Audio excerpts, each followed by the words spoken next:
राजस्थान के मुख्यमंत्री भजनलाल शर्मा का 15 मई का भिवाड़ी और अलवर का दौरा प्रस्तावित है। औद्योगिक नगरी भिवाड़ी को गंदे पानी की समस्या से निजात दिलाने के लिए वर्षों से लंबित 34 एमएलडी के सीवरेज ट्रीटमेंट प्लांट एसटीपी का उद्घाटन आखिरकार मुख्यमंत्री करने जा रहे हैं। इस दौरे को लेकर प्रशासन और स्थानीय नेताओं में तैयारी अंतिम चरण में है। औद्योगिक शहर भिवाड़ी में लंबे समय से जल भराव और सीवरेज की समस्या एक नासुर बनी हुई थी। हाल ही में केंद्रीय मंत्री भूपेंद्र यादव ने भी इस प्रोजेक्ट की समीक्षा की थी। ये प्रोजेक्ट भिवाड़ी के निवासियों के लिए बड़ी राहत लेकर आएगा। इस उद्घाटन के बाद शहर में जल भराव की समस्या का स्थायी समाधान होने की उम्मीद है। मुख्यमंत्री के दौरे को लेकर तिजारा विधायक महंत बाबा बालकनाथ के नेतृत्व में तैयारी जोरों शोरों पर है। 34 एमएलडी एसटीपी के उद्घाटन के साथ ही भिवाड़ी के अन्य विकास कार्यों पर भी मुहर लग सकती है। मुख्यमंत्री अलवर और भिवाड़ी में कुल 1000 करोड़ रुपए के विकास कार्यों को लोकार्पण और शिलान्यास करेंगे। जिला प्रशासन, रीको और भिवाड़ी नगर परिषद के अधिकारी उद्घाटन से पहले कार्यों को अंतिम रूप देने में जुटे हैं। हाल ही में जिला प्रभारी सचिव ने भी एसटीपी का निरीक्षण कर सख्त निर्देश दिए थे। 15 मई को होने वाला ये दौरा अलवर लोकसभा क्षेत्र के लिए बहुत अहम माना जा रहा है, जिससे औद्योगिक विकास को नई गति मिलेगी।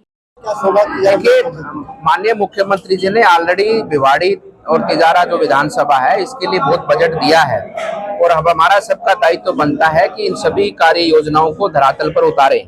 और उसके साथ साथ में देखिए, मूल समस्याएं थी भिवाड़ी का जल भराव समस्या, एसटीपी का निर्माण, ये सारी समस्याएं पाइपलाइन में इनका समाधान की ओर आगे बढ़ चुकी है। टोल शिफ्टिंग होने को तैयार है, होने वाला है, रोड बन रहा है और भी बाकी हमारी जो अभी हम सभी संगठनात्मक सभी लोग बैठेंगे और क्या क्या हमारे तिजारा क्षेत्र की कुछ और मांगे हैं जो हम माननीय मुख्यमंत्री जी के सम्मुख रख सकते हैं, उनको रखने का कार्य करेंगे। लगभग कितने योजनाएं हैं जो पाइपलाइन में है, कितनी योजनाएं कंप्लीट होती है जिनका? देखिए, हॉस्पिटल बन रहा है, एसटीपी बनकर तैयार हो चुका है, उसकी जो डिस्पोजल लाइन है उसका टेंडर हो चुका है, वर्क ऑर्डर हो चुका है, जल्दी उसका काम प्रारंभ होने वाला है। टोल शिफ्टिंग का काम जो है कि जमीन अवाप्ति की सारी कार्रवाई हो चुकी है, अब नोटिफिकेशन फाइनल होना है और उनका मुआवजा उनको किसानों को देना है, जो कि टोल शिफ्टिंग भी आने वाले 1-2 महीने में यहाँ से काम वहाँ पर शुरू हो जाएगा। रोड बनना आपका शुरू हो चुका है, अब इस रोड को आगे बढ़ाना है गैलपुर तक। इसका कार्य हम जो हमने सरकार से इसकी अनुशंसा करवानी उसकी ओर हम आगे बढ़ चुके हैं। इस तरह से सीवरेज लाइन का जो टपुकड़ा और तिजारा के अंदर जो हमारा नई डीपीआर के लिए और उसके साथ बनाने के लिए 20 करोड़ रुपए माननीय मुख्यमंत्री जी ने पिछले बजट में दिया था, उसकी डीपीआर बन रही है।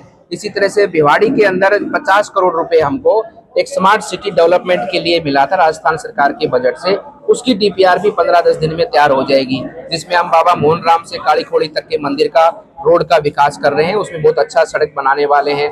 बाबा मोहन राम मंदिर के बाहर का और जो कॉलेज तक का जो रोड है उसका भी दोनों साइड्स में कॉरिडोर टाइप में एक बेसिक सा हम बनाने का काम कर रहे हैं। उसमें कई चीजें ली हैं। और दूसरी हमारी जो आप देखे हैं कि जो ये शुरुआत में जब विधायक बने थे उसी समय पहली मीटिंग में बेड़ा में ये प्रस्ताव लिया गया था कि जो भिवाड़ी मोड़ है उसका सौंदर्यीकरण हो, जिसका काम प्रारंभ हो चुका है।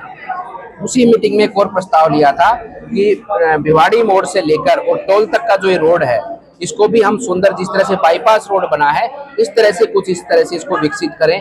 उसका भी काम प्रारंभ में है, मतलब उसका भी प्रगतिशील है, उसके भी जल्दी टेंडर होने वाले हैं। तो ये सब काम जो आपको आने वाले समय में, क्योंकि काम हो भी रहे, कुछ कार्य योजना में सम्मिलित है और आने वाले समय में ये सब काम आपको मुख्यमंत्री श्रीमान भजनलाल शर्मा जी के 15 तारीख आगमन के कार्यक्रम को लेकर आज हमने यहाँ हमारे तिजारा विधानसभा के मंडलों की बैठक की और माननीय भजनलाल जी हमारे यहाँ को भिवाड़ी ऐतिहासिक सौगात देने आ रहे हैं। जो भिवाड़ी मैं समझता हूँ कि पानी में डूब जाता है, उसको लेकर वो एसटीपी 34 एमएलडी का उद्घाटन करेंगे और उस पानी का निकासी का भी वो शिलान्यास करेंगे और टपकड़ा में गर्ल्स स्कूल बनी उसका उद्घाटन करेंगे। ऐसे लगभग 300 करोड़ के विकास कार्यों का उद्घाटन कार्यक्रम रहेगा। मैं सभी से आह्वान कर रहा हूं कि हमारी यशस्वी मुख्यमंत्री को सुनने के लिए सभी पधारें। इसी आशा के साथ सबको धन्यवाद।